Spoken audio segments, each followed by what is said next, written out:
뉴스룸을 시작합니다. 코로나19 집단 감염이 또다시 확인됐습니다. 이번엔 서울의 한양대병원입니다. 의료진과 환자, 간병인까지 감염됐습니다. 이뿐만이 아닙니다. 요양시설과 공장 그리고 대학에서도 확진자가 이어지고 있습니다. 물론 IM 선교회도 현재 진행형입니다. 상황이 심각해지자 방역당국은 원래 오늘 하기로 했던 거리두기 조정안 발표를 이틀 뒤로 미뤘습니다. 먼저 한양대병원에 나가 있는 이한주 기자를 연결합니다. 이한주 기자, 지금까지 확진자가 몇 명이 나온 겁니까?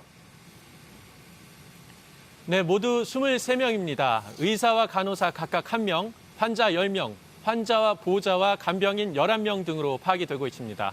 환자가 나온 병원 15층은 폐쇄가 됐고 동일 집단 격리 등 추가 조치도 검토가 되고 있습니다. 네, 대형 병원이기 때문에 확진자가 더 나오는 게 아닌지 지금 걱정이 되는데요. 지금 검사가 진행이 되고 있습니까? 네, 의료진과 병원 직원 등 2천여 명, 환자 보호자 등에 대해서 전수조사가 진행이 되고 있습니다. 40여 분 전쯤인 7시까지 진행이 됐고 내일도 이어집니다. 감염 규모는 조금 더 지켜봐야 됩니다. 그동안 대형 병원에서도 확진자가 나오긴 했었습니다. 그런데 이렇게 한꺼번에 많이 나온 적이 있었습니까? 네, 지난해 3월 경기 의정부 성모병원에서 70여 명이 무더기로 감염된 적이 있습니다. 첫날과 둘째 날 1명씩 나왔고 셋째 날 7명, 이런 식으로 20여일 동안 70명이 확진된 적이 있습니다. 이번에는 그제 첫 확진자가 나왔고 3일째 23명이나 됩니다. 지난해 9월에는 서울 세브란스 병원에서 2주 동안 58명이 확진이 된 적이 있었고요. 지난해 11월에는 서울 아산병원에서 나흘 동안 5명의 확진자가 나온 적이 있습니다. 네, 지금 일상 감염도 계속 나오고 있죠?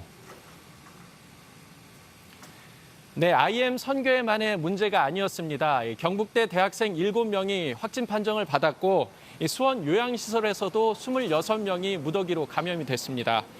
서울경찰청 기동대 소속 경찰관 3명도 오늘 확진 판정을 받았습니다. 네, 상황이 이러면 거리두기 조정에도 영향을 주는 것 아닌가요? 네, 지금의 거리두기 단계 그리고 특별 방역 조치는 내일 모레인 31일에 끝이 납니다. 방역 당국은 그날 오후에야 확정을 한다고 했습니다.